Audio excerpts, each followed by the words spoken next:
Babies learn languages partly through statistical analyses that they do in their heads. Welcome back to Babies Are Little Geniuses Part 2. One really important part of spoken communication is being able to distinguish where the word boundaries are. And this can be really challenging for someone who doesn't yet speak the language. So right now when I'm talking, there are no gaps between the words. But if you speak English, you know exactly when one word starts and the other one ends. But some of you, maybe when you've started learning another language and you listen to people speak in that language, it's really hard to decipher where the words are. I can split up the words, but no one talks like this.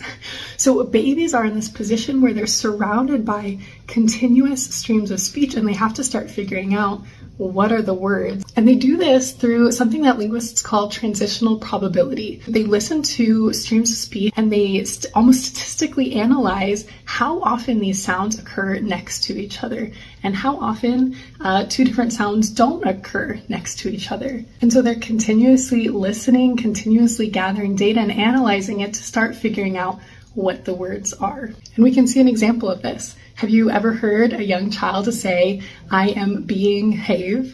Based on their statistical analyses, they've figured out that be is a word. And so when they hear the word behave, they might at first think that these are actually two separate words, because children might hear things like be nice, be gentle, behave, which leads to them saying something like, "I am being have." So this is just more support for the fact that babies are little geniuses. Let me know if you want a part 3.